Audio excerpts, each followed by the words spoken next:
Subscribe to our YouTube channel and press the bell icon to get the latest updates. नमस्कार जी। Corona के खिलाफ देश की लड़ाई में कई महत्वपूर्ण बिंदुओं पर आप सभी ने अपनी बात रखी। अभी 2 दिन पूर्व मुझे नॉर्थ ईस्ट के भी सभी आदरणीय मुख्यमंत्री जन से इसी विषय में चर्चा करने का अवसर मिला था, क्योंकि जहां जहां चिंताजनक स्थिति है उन राज्यों के साथ में विशेष रूप से बात कर रहा हूं। साथियों, बीते 1.5 साल में देश ने इतनी बड़ी महामारी से मुकाबला आपसी सहयोग और एकजुट प्रयासों से किया है। सभी राज्य सरकारों ने जिस तरह एक दूसरे से सीखने का प्रयास किया है, बेस्ट प्रैक्टिसेस को समझने का प्रयास किया है, एक दूसरे को सहयोग करने की कोशिश की है, और हम अनुभव से कह सकते हैं कि ऐसे ही प्रयत्नों से हम आगे इस लड़ाई में विजयी हो सकते हैं। साथियों, आप सभी इस बात से परिचित हैं कि हम इस समय एक ऐसे मोड़ पर खड़े हैं जहां तीसरी लहर की आशंका लगातार जताई जा रही है। देश के अधिकांश राज्यों में केसेस की संख्या जिस तरह कम हुई थी, उसने कुछ राहत साइकोलॉजिकली फील होता था, कुछ राहत महसूस हो रही थी। विशेषज्ञ इस डाउनवर्ड ट्रेंड को देखकर उम्मीद भी कर रहे थे कि जल्द ही देश दूसरी लहर से पूरी तरह बाहर आ जाएगा, लेकिन कुछ राज्यों में केसेस की बढ़ती हुई संख्या अभी भी चिंताजनक बनी हुई है। साथियों, आज जितने राज्य 6 राज्य आज हमारे साथ हैं, इस चर्चा में शामिल हुए हैं, पिछले हफ्ते के करीब 80% नए केसेस आप जो इन राज्यों में है उन्हीं राज्यों से आए हैं।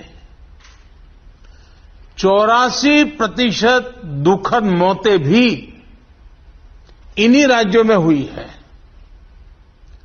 शुरुआत में विशेषज्ञ ये मान रहे थे कि जहां से सेकेंड वेव की शुरुआत हुई थी, वहां स्थिति अन्य की तुलना में पहले नियंत्रण में होगी, लेकिन महाराष्ट्र और केरल में केसेस का इजाफा लगातार देखने को मिल रहा है।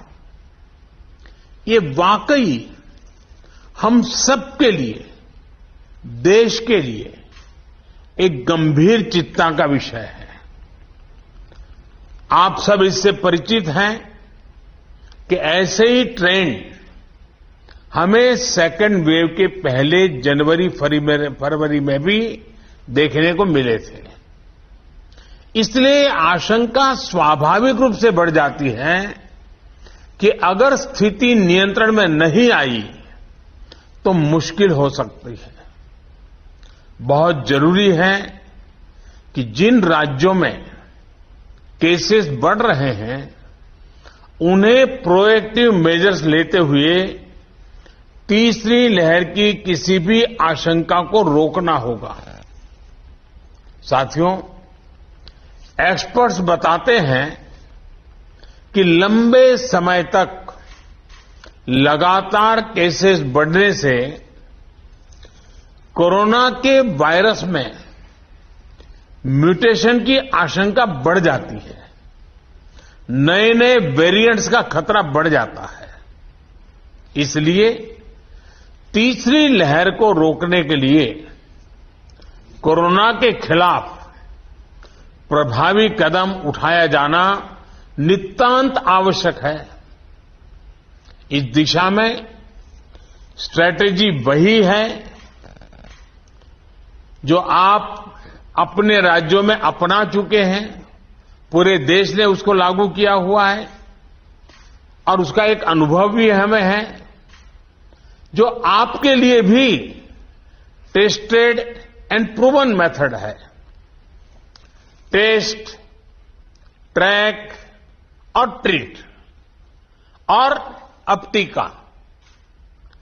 टेस्ट, ट्रैक, ट्रीट एंड टीका, इसी वैक्सीन की हमारी रणनीति फोकस करते हुए हमें आगे बढ़ना है। माइक्रो कंटेनमेंट जोन्स पर हमें विशेष ध्यान देना होगा।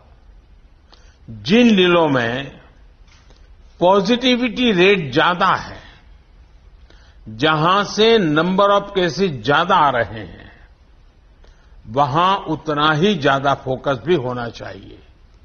अभी जब मैं नॉर्थ ईस्ट के साथियों से बात कर रहा था तो एक बात उभर करके आई कि कुछ राज्यों ने लॉकडाउन ही नहीं किया, लेकिन माइक्रो कंटेनमेंट जोन पर बहुत बल दिया और उसके कारण वो स्थिति को संभाल पाए। टेस्टिंग में भी ऐसे जिलों पर विशेष ध्यान देते हुए पूरे प्रदेश में टेस्टिंग को ज्यादा से ज्यादा बढ़ाया जाना चाहिए। जिन जिलों में, जिन इलाकों में संक्रमण ज्यादा है, वहां वैक्सीन भी हमारे लिए एक स्ट्रैटेजिक टूल है। वैक्सीन के प्रभावी इस्तेमाल से कोरोना की वजह से उत्पन्न परेशानियों को कम किया जा सकता है।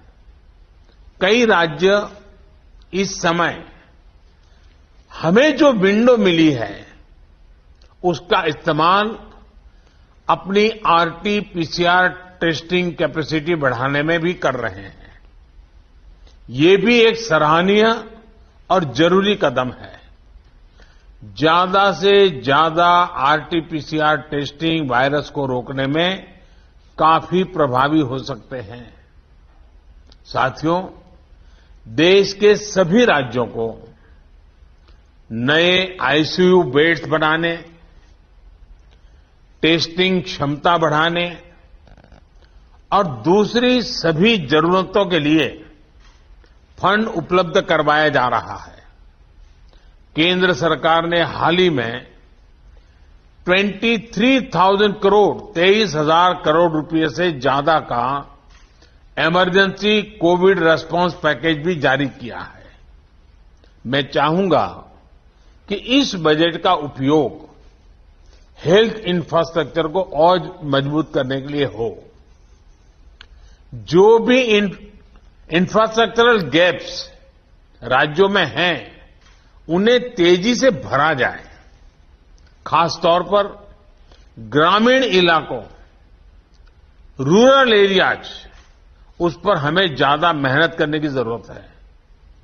इसके साथ ही सभी राज्यों में आईटी सिस्टम्स, कंट्रोल रूम्स और कॉल सेंटर्स का नेटवर्क मजबूत करना भी उतना ही जरूरी है। इससे रिसोर्सेज के डेटा, उसकी जानकारी पारदर्शी तरीके से नागरिकों को मिल पाती है। इलाज के लिए मरीजों और परिजनों को इधर उधर भागना नहीं पड़ता। साथियों, मुझे बताया गया है कि आपके राज्यों में जो 332 पीएसए प्लांट्स एलोकेट किए गए हैं, उनमें से 53 कमीशन हो चुके हैं। मेरा सभी राज्यों से आग्रह है कि इन पीएसए ऑक्सीजन प्लांट्स को जल्द से जल्द पूरा करें। किसी एक सीनियर अफसर को स्पेशली यही काम में लगाइए और 15-20 दिन का मिशन मोड में इस काम को आप पूरा करवाइए। साथियों, एक और चिंता बच्चों को लेकर भी है। बच्चों को कोरोना संक्रमण से बचाने के लिए हमें अपनी तरफ से पूरी तैयारी करनी होगी। साथियों, हम देख रहे हैं कि पिछले 2 हफ्तों में यूरोप के कई देशों में एकदम तेजी से केसेस बढ़ रहे हैं। अगर हम पश्चिम में देखें, चाहे यूरोप के देश हों, चाहे अमेरिका, इधर हम पूरब में देखें तो बांग्लादेश, म्यांमार, इंडोनेशिया, थाईलैंड बहुत तेजी से केसेस बढ़ रहे हैं और कल्पना बाहर का अनेक प्रकार से कहीं पर 4 गुना, कहीं 8 गुना, कहीं 10 गुना बढ़ोतरी आई है।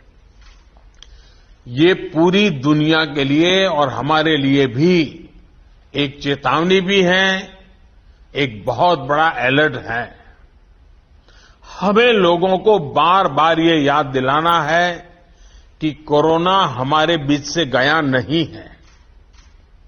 हमारे यहां ज्यादातर जगहों में अनलॉक के बाद की जो तस्वीरें आ रही हैं, वो इस चिंता को और ज्यादा बढ़ाती हैं। इसका जिक्र मैंने अभी नॉर्थ ईस्ट के सब साथियों से बात कर रहा था, उस दिन भी किया था। मैं आज फिर से जोर देकर के इस बात को दोहराना चाहता हूं। आज जो राज्य हमारे साथ जुड़े हैं, इनमें तो कई बड़े मेट्रोपॉलिटन शहर हैं, बहुत सघन आबादी वाले हैं। हमें इसे भी ध्यान में रखना होगा। सार्वजनिक स्थलों पर भीड़ लगने से रोकने के लिए हमें सजग, सतर्क और सख्त होना पड़ेगा। सरकार के साथ साथ अन्य राजनीतिक दलों, सामाजिक संगठनों और एनजीओज को, सिविल सोसाइटी को साथ लेकर हमें लगातार लोगों को जागरूक करते रहना है। मुझे विश्वास है कि आप सबके व्यापक अनुभव इस दिशा में काफी काम आएंगे। आप सबने इस महत्वपूर्ण बैठक के लिए समय निकाला, इसके लिए आपका बहुत बहुत धन्यवाद।